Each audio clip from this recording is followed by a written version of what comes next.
بصوا يا حبايبي، مقادير الكفتة دي وهم. اللي هيعملها مش هيندم عليها.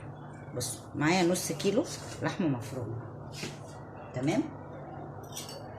مقاديرها سهلة جدا وبسيطة. ومعايا بصلة متوسطة مبشورة ناعم. تمام. فيها تركتين هما اللي هيخلوها بسم الله ما شاء الله، يعني حاجة وهم من الآخر. وهناخد معلقة صغيرة بيكنج باودر علشان خاطر تخليها هشة. يبقى البيكنج باودر عشان يخلي الكفتة هشة. تمام. هناخد فلفل اسود معلقة كويس. وهناخد معلقتين بقسماط. ليه بقى؟ عشان البقسماط البصلة انا بشرها ناعم ففيها شوية سوائل. السر بقى في دي في حاجتين. ايه هو الحاجتين؟ خلطة الماجي اللي هي بتاعت الحواوشي بتدي طعم تاني رهيب للكفتة. فكل نص كيلو هناخد عليه معلقة. وبعد كده احتفظي بيها في الفريزر او في التلاجة. ناخد معلقة كده نحطها عليه.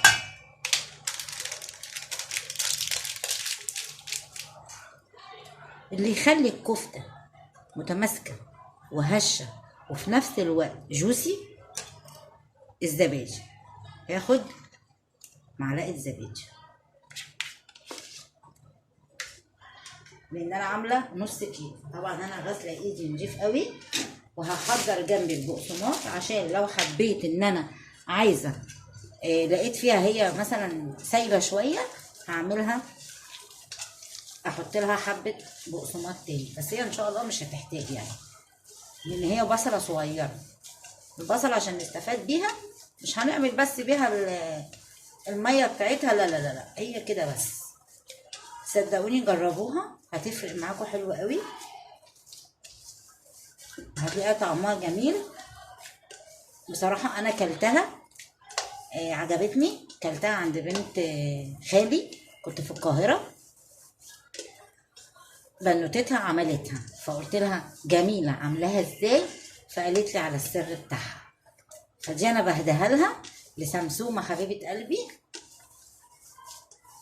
هي اللي عاملاها. وبصراحة الفضل ليها. بصي هي ناشفة اهي، مش محتاجة بقسماط تاني لأن البصلاية مش كبيرة قوي اهي. أكتر من كده مفيش. ممكن لو محتاجة احط لها الزبدية عادي برضو مفيش مشكلة. الزبدية اهي مش هتخسر لان دي زبدية صغيرة. وانتي حتى لو عاملة كيلو حطي زبدية كلها برضو ماشي. دي هتخليها طرية وجوسي معاكي، هتبقى حلوة بصراحة. وهتسيبيها ترتاح شوية في التلاجة على بال ما تحضري الفرن بتاعك وتحطيها تصبعيها زي ما انت عايزة. بصي تبقى حلوة كده معاكي.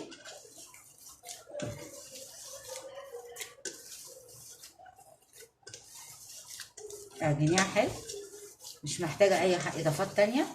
في حاجة بقى، هي دلوقتي احنا حطينا لها الماجي بس ما حطيناش لسه الملح.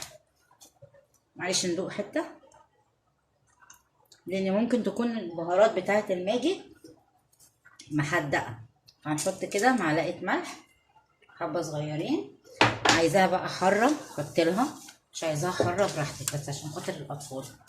اهم حاجة سيبيها شوية في التلاجة ترتاح حبة عشان تقدري تشكليها. وبألف هنا وشفا. قدمي معاها مكرونة، قدمي معاها سلطة، تبقى صنف جديد من الكفتة جميل. وجربيه مش هتندمي. الحدق بتاعها حلو قوي. هحطها في التلاجة وبعد كده ترتاح شوية وارجع لكم تاني ان شاء الله. بصوا يا حبايبي، احنا كده ريحنا الكفتة بتاعتنا، حطيناها في التلاجة عشان تعرفي تصبعيها. عفوا. وجبت قارب، اي قارب عندك بقى، دهنته زيت. تمام. هاجي بقى اصبع الكفته حسب ما انت عايزه. صبعها براحتك بقى، عايزه على حسب عدد افراد الاسره، عايزاها طويله عايزاها قصيره براحتك. احنا هنعمل ايه كده؟ بصراحة بسم الله ما شاء الله هتعجبكم جدا. كفتة حلوة.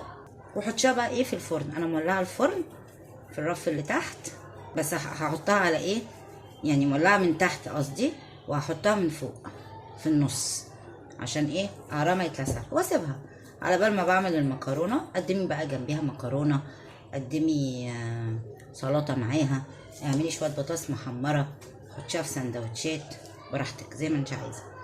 اعملي الصوبة حسب ما انت عايزة. لو عندك عزومة بتبقى حلوة، في العزومات طعمها جميل جدا وهيعجبوا بيها والله. بدل ما تروحي تجيبي اللحمة وتوديها عند الراجل ويعملها لك، لا انت بعد دي ما هتخلص خالص هاتي بقى فحمية، حطيها على ورق ألمونيا، ورق مفضد كده، حطيها عليها ونقطة زيت واعمليه شبه الطبق، حطيه في قلبها واقفلي عليها، تطلع طعمها جميل كأنك ايه شويها بره.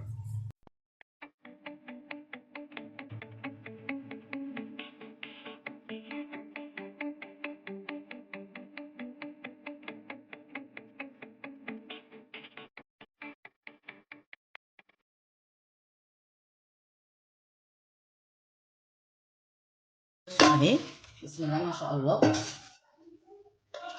ده من نص كيلو عملت لي 19 صوبع. يعني احنا أسرة عددنا 5، حلو ما شاء الله، كل واحد 3 وبابانا ياخد أكتر عادي. فبألف هنا وشفا. هدخلها الفرن. ممكن بقى في تركية برضو تانية، هروح جايبة مثلا دي بلها بنقطة الزيت كده، هدهنها وشها كده بس، مش أكتر ولا أقل، واحطها في الفرن. مش هتاخد وقت، مش هكتر لها زيوت ولا أي حاجة. عندك حتة ليا ممكن تحطي لها حتة بقى هنا في بتاع تتحمر معاها تبقى جميلة. بصوا منها فيها اهي، مش قايله لها زيت ولا اي حاجه. انتوا عارفين طبعا ازازه الزيت بقت بكام، غاليه. فالحمد لله كده ايه رضا يعني، نحمد ربنا على اللي احنا فيه اهو. ايه رايكم بقى هنخلصها ونرجع لكم تاني. بصوا حبايبي اديني جرنشت الطبق بتاعي بالجرجير، وهنا ادي الكفته بتاعتنا تمام. وحطيت لها ما لقيتش ألمونيا، رحت متصرفه خدت طبق بتاع اسمه ايه ده، بتاع برطمان تمام، غطا برطمان وايه، وحطيت فيه الفحم ونقطة زيت وحطيتها كده عليه. بصراحة هتبقى جميلة جدا، جربي وهتعجبك. انا جبتها والله تحفة تحفة تحفة بصراحة. وتحسي ان انت الكفتاه كده ايه يعني حلوة، وهتلاقيها هشة وجميلة. فان شاء الله باذن الله تعجبكم. ولو عجبك الفيديو يا ريت ما تنسيش تعملي اشتراك وتفعلي زر الجرس وتدوسي لايك عشان يوصلك كل جديد. كنت معاكم حنان في قناة أفكار ووصفات حنان فتافيت. إلى اللقاء في فيديو آخر إن شاء الله. ألف هنا وشفا عليكم.